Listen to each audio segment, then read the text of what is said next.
জানোয়ারের মতো কয় বালহুম আদল্লা, না তার থেকেও খারাপ। উলামায়ে কেরামের মজলিসে বসলে দিল কি হয়? জিন্দা হয়। কেমন জিন্দা? নবী উদাহরণ দেয়, কামা ইউহয়িল আরদাল মাইতাতা বিওয়াবিলিল মাতার। যেমনি ভাবে সূর্যের গরম তাপে জমিনটা শুকাইয়া ফেটে যায়, লাঙ্গল চলে না, ট্রাক্টর চলে না, চাষাবাদ চলে না, ফসল উৎপাদনের ক্ষমতা থাকে না, ঠিক ওই জমিনের মধ্যে আমি আল্লাহ মুহূর্তে রহমতের বৃষ্টি দিয়া নরম বানায় দেই।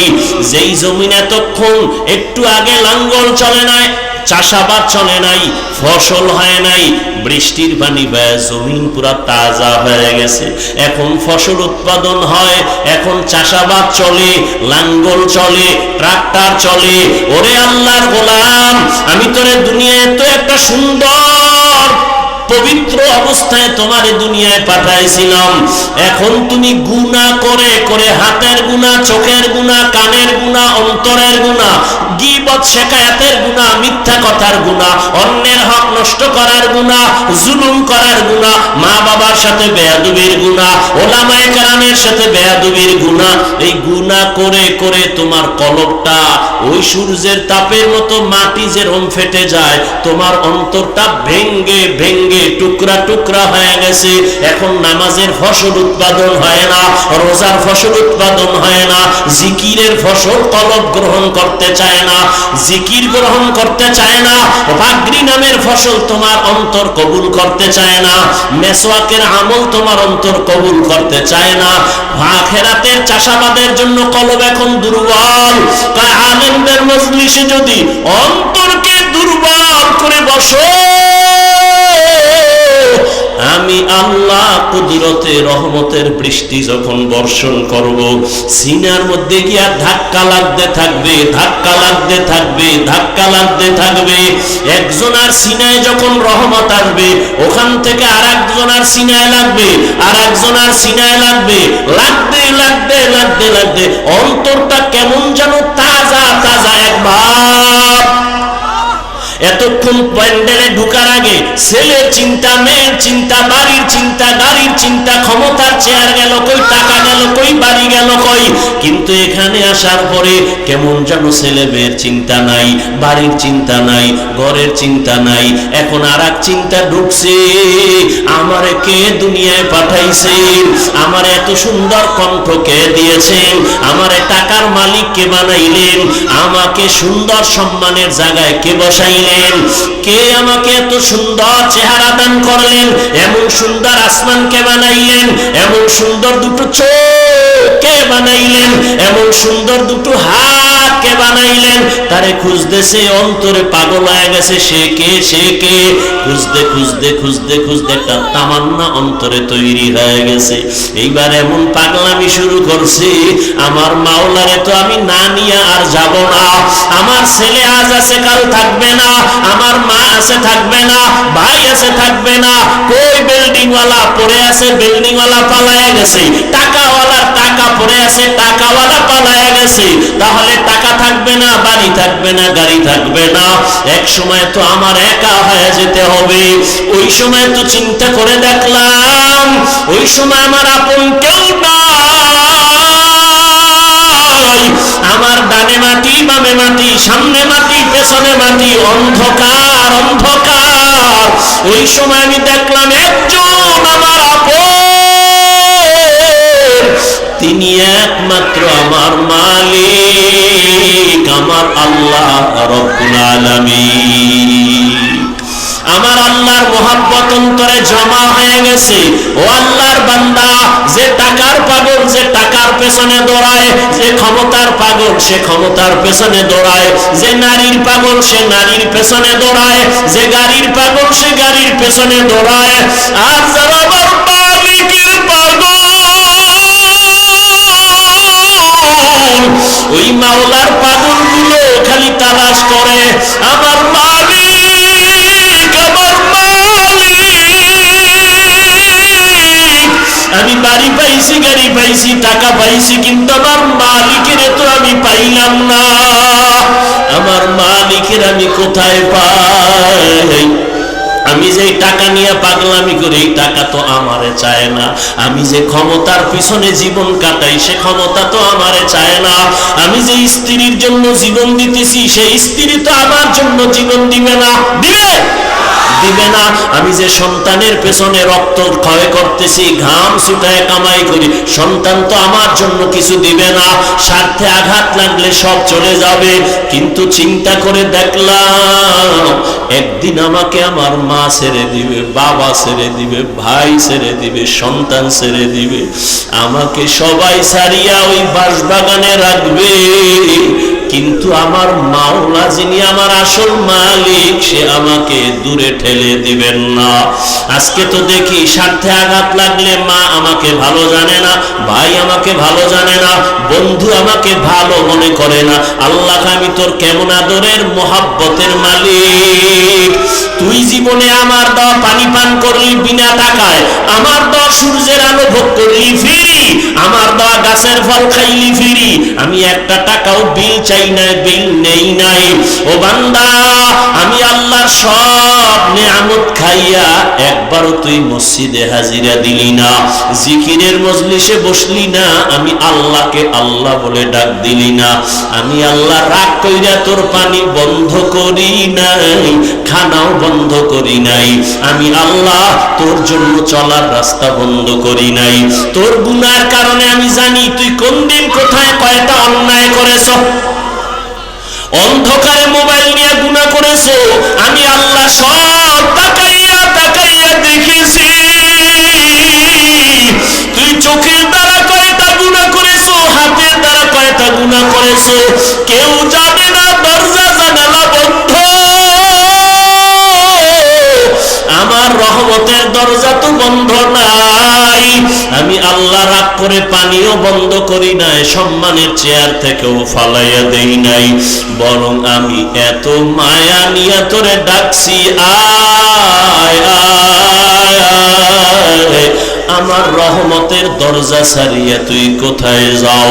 ওরে বান্দা, আমার দরজা ছাড়া তুই যেদিকেই যাবি সেদিকেই তো জাহান্নামের আগুন। ওই জাহান্নামের আগুন তো সহ্য করতে পারবি না। রে বান্দা, ফিরিয়া আয় আয়। যদি একবার ফিরিয়া আইসা একবার আল্লাহ বলি আমাকে ডাক দেও, তোর জীবনের সব গুনাহ আমি মাফ করে দিব। ইয়া ইলাহি মুঝসে মুঝকো দূর কর, তাকে দেখো মুঝ में तुझको एक नजर।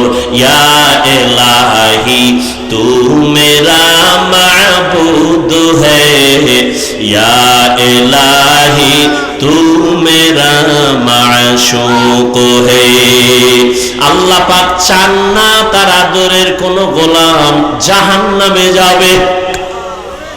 আল্লাহ বড় মায়া কইরা বানাইছেন তো, এই জন্য আল্লাহ এক সেকেন্ডের জন্য চান না তার বানানো কোনো আদরের গোলাম জাহান্নামে যাবে।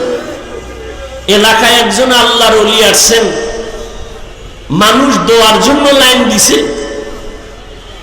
খবর শুই না সনাতন ধর্মের একটা যুবক হিন্দু ছেলেও দেখা করতে গেছে, দোয়া নিবে। আল্লাহর ওলির সামনে গিয়া যখন দাঁড়ায় গেল সুদর্শন ছেলেটা, হুজুরে হাত বাড়ায় দিছে সালাম। হিন্দু ছেলে সালাম পারে না, মোটামুটি বলছি, আর কয় হুজুর দোয়া করবেন, আমি হিন্দু ধর্মের ছেলে। হুজুর এই কথা শুনে হাতটা চাপ দিয়া ধরছে আর ছাড়ে না। দইরা যুবকের চেহারা দিয়ে তাকায়া, এক ধ্যানে তাকায়া চোখের পানিগুলো গাল বেয়ে বেয়ে পড়ে। হিন্দু যুবক ছেলেটার অন্তরে ভয়, না জানি কোনো বেয়াদবি হয়ে গেল। হুজুর আমারে মাফ করেন, আমি কোনো বেয়াদবি করছিনি। কয় না বাবা, কোনো বেয়াদবি করো নাই। তো কাঁদেন কেন? বলে আল্লাহর কুদরত দেখা কাঁদতেছি। বলে হুজুর কি কুদরত? বলে এত সুন্দর চেহারা তোমারে যেই মাওলায় দিছে, ওই মাওলায় তোমারে আবার কেমনে জাহান্নামের আগুনে জ্বালাইবে। ইনজেকশনটা দিয়া দিয়া কয় যা। আল্লাহওয়ালাদের প্রত্যেকটা কথার মধ্যে বরকত।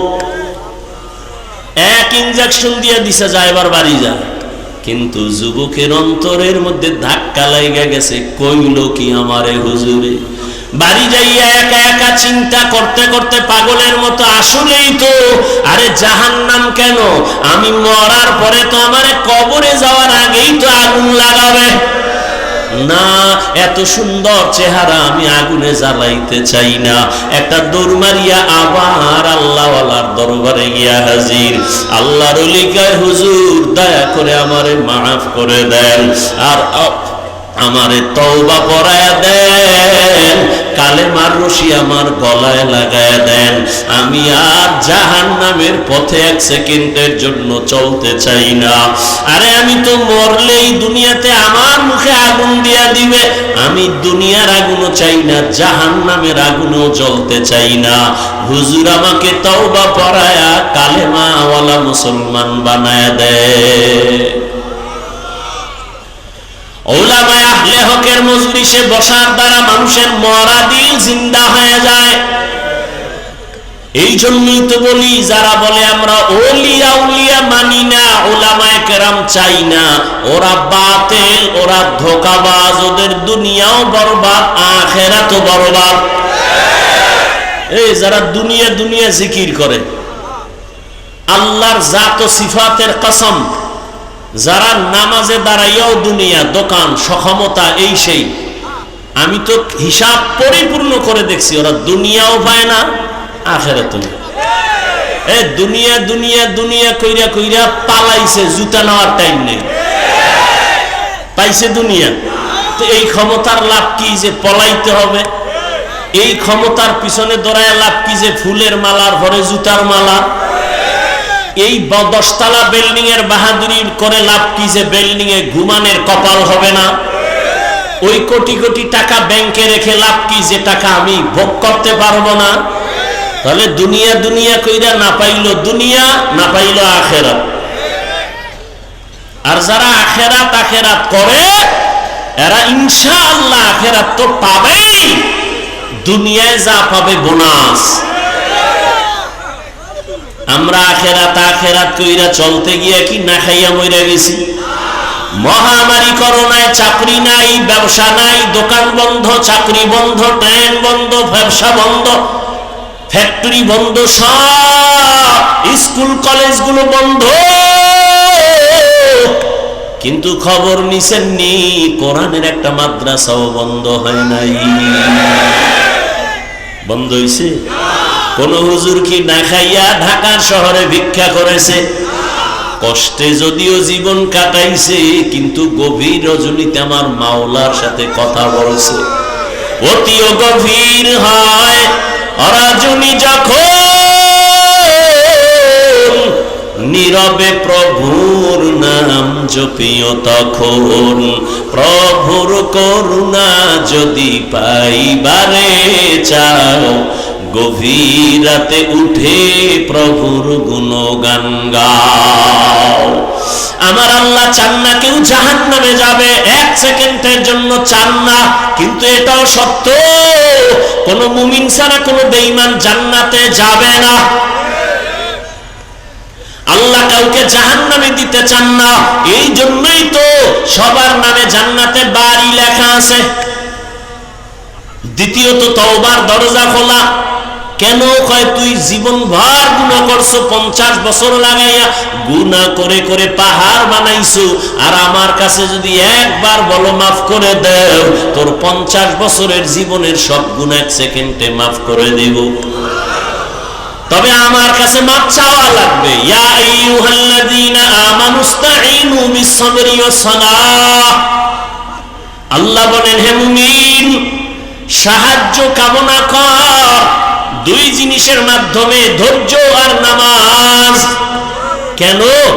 আমি আল্লাহ ধৈর্য ধারণকারীর বন্ধু হয়ে থাকি। নবীজি বলেন, লাভ মাইয়ুরিদিল্লাহু বিহি খাইরান ইউসিব মিন, আল্লাহ যাকে বেশি আদর করেন ভালোবাসেন তাকে মুসিবত দিয়া পরীক্ষা নেন। আল্লাহ বেশি মায়া করছেন নবীদেরকে, তাদের পরীক্ষাও বড় কঠিন। আইয়ুব আলাইহিস সালামের কঠিন পরীক্ষা, ইউনুস নবীর কঠিন পরীক্ষা, মুসা নবীর কঠিন পরীক্ষা, ইব্রাহিম নবীর উপরে পরীক্ষা, সর্বশেষ আমার নবীর উপরে কঠিন পরীক্ষা। যেই নবী দোয়া করলে উহুদ পাহাড় স্বর্ণ বানায় দিতেন আমার আল্লাহ, সেই নবী না খাইয়া কষ্ট করে করে পেটের মধ্যে পাথর বেঁধে নবী দ্বীনের কাজ করে। যেই নবী দোয়া করলে আমার আল্লাহ উহুদ পাহাড় স্বর্ণ বানাইতেন, ওই নবীর 3 বছর পর্যন্ত শিয়াবে আবু তালিবে গৃহবন্দী কইরা রাখছে। খানা দেয় না, পানি দেয় না। মায়ার নবী গাছের পাতা সিরা সিরা চাবায়া চাবায়া পেটের ক্ষুধা নিবারণ করে। আর আমার আল্লাহর কাছে কান্না করে বলেন, আল্লাহ আমারে গরিবী হালাতে রাখিও, গরিবী হালাতে মরণ দিও, কিয়ামতের দিন গরিবদের সাথে আমারে উঠাইও। আমার নবী বলে, গরিবেরা বড় লোকের বাড়ি গাড়ি দেখে আফসোস করিস না। যদি গরিবী হালাতে আমার মাওলারে নিয়ে কবরে যাইতে পারো, আমার আল্লাহ ধনী লোকের 500 বছর আগে গরিবের জান্নাত দিয়া দিবে। বেহেশত আজা কে আজারে নবাশত কাছে রাবা কাছে কারে নবাশো। আল্লাহ বলেন সাহায্য প্রার্থনা করো। কেন? মুমিনকে বললেন কেন? জান্নাত শুধু মুমিন পাবে, কোনো বেঈমান পাবে না। মুমিনকে আল্লাহ বলেন গায়ের জোরে আগাইতে পারবা না, কারণ তুমি জন্মগত দুর্বল। ওয়া খুলিকাল ইনসানু যায়ীফা, আমি মানুষের বড় দুর্বল করে বানাইলাম। একটা পিপিলিকার কাছেও তুমি দুর্বল, একটা মশার কাছেও তুমি দুর্বল। খানার বেলায় দুর্বল, ঘুমের বেলায় দুর্বল, মেধার ক্ষেত্রে দুর্বল, দুনিয়ার লাইনে দুর্বল, ধর্মের লাইনেও তুমি দুর্বল। মনে হয় যেন তোমার মতো দুর্বল কোনো প্রাণী জমিনে নাই। পিপিলিকায় যদি মেজাজ গরম করে, কোনো বনিয়াদম খানা খাইতে পারবে? মশায় যদি মেজাজ গরম করে, কোনো বনিয়াদম রাতের বেলা ঘুমাইতে পারবে না। ও বান্দা, তুই এত দুর্বল, এত দুর্বল। একটা গরুর কাছে তুই কত দুর্বল। তোরে যদি একটা লাথি মারে, জীবনে এক ফোঁটা দুধ আর নিতে পারবি না। কিন্তু মর্যাদা সবার উপরে। মর্যাদা দুর্বল না, মর্যাদা তোর ফেরেশতার থেকেও বেশি, জিনের থেকেও বেশি, সব প্রাণীর থেকে বেশি। এই জন্য শক্তিশালী বাঘ তোরে সালাম দেয়, শক্তিশালী গরুটা তোর কাছে দুর্বল হয়ে থাকে। ওর শক্তি দুর্বল না, তোর সম্মানের কারণে দুর্বল হয়ে দাঁড়ায়। তুই 20 কেজি দুধ টাইনা নিয়ে যাও, বাচ্চারে দাও না, গরুটায় কিছুই করে না। রাগ কইরা যদি বাচ্চার মায়ের দিকে তাকাইয়া একটা লাথি মারতো, তোরে দুধ দিব না। কোনো বনিয়াদম দুধ নিতে পারতি না। না, তোর সাথে বেয়াদবি করে না। তুই যখন গরুটারে ডাক দিয়া কও দাঁড়া, দাঁড়ায়নি। এই শিক্ষিত ঢাকার মানুষ গরুডায় মানুষের কথা শুনেনি। গরুডারে যদি কয় দাঁড়া, দাঁড়ায় যায়। গরুডারে যদি কয় ডানে, ডানে যায়। গরুকে যদি বলে বামে, বামে যায়নি। একটা গরু যদি মানুষের কথা শুনে, সাধারণ এক চাষির কথা যদি গরু শুনে ডানে যায়, চাষির কথায় যদি বামে যায়, চাষি যদি কয় দাঁড়া, গরু দাঁড়ায়। একজন আল্লাহর ওলি তাদের কথা কেন শুনবে না? এরে আল্লাহর বান্দা, দুনিয়ার সব আমাদের গোলাম, দুনিয়ার সব আমাদের গোলাম। গরু আমাদের গোলাম, বাপ কথা বলেন না কেন? আমরা কার গোলাম? উজানির জমিনে ঘুমিয়ে আছেন কারি ইব্রাহিম রাহমাতুল্লাহ আলাইহি। বিশাল বড় জঙ্গল সাফ করে মানুষের ওখানে বসবাস করবেন, একটা জিকিরের মজলিস কায়েম করবেন। জঙ্গল সাফ করতে গিয়া দেখে একটা গম্বুজ, ভেতর একটা বাঘ তার বাচ্চারে দুধ দেয়। কারি ইব্রাহিম ডাক দিয়া কয়, বাঘ বনিয়াদম আসছি, থাকবো, তুমি তোমার দেশে চলে যাও, এলাকায় যাও। আল্লাহর ওলি কথাটা বলতে দেরি, বাঘ তার বাচ্চা কাঁধে নিয়ে দৌড় দিতে দেরি করে নাই। এখন এখানে আপনি প্রশ্ন করবেন, বাঘে কেমনে শুনে? আমি উদাহরণ আগে দিছি না, একটা চাষির কথা গরু শুনে? বলেন, ঘরের মহিলা মুরগিরে যখন ডাক দেয় তার ভাষায়, মুরগি আয়নি। সন্ধ্যাবেলা আম্মা জানেরা যখন খেতে হাঁস পানির মধ্যে জোরে ডাক দিছে ওই ভাষায়, হাঁস আয়নি। আল্লাহর ওলির কথা বাঘ শুনবে না কেন? তোমার কাছে পাইলে কিছু শায়েস্তা করতাম, তোমার কলব নষ্ট হয়ে গেছে, তুমি ঈমান নিয়ে মরতে পারবা কিনা ভয় লাগে। কারণ আল্লাহ যাকে অপছন্দ করেন তার প্রথম কাজ আলেমের বিরোধিতা করা। যারা আলেমের বিরোধিতা করে তার প্রমাণ হলো আল্লাহ ওর উপরে কি বেজা, এটা প্রথম প্রমাণ। আর আমি বাংলায় কি বলি, আমাকে বাঙালিকে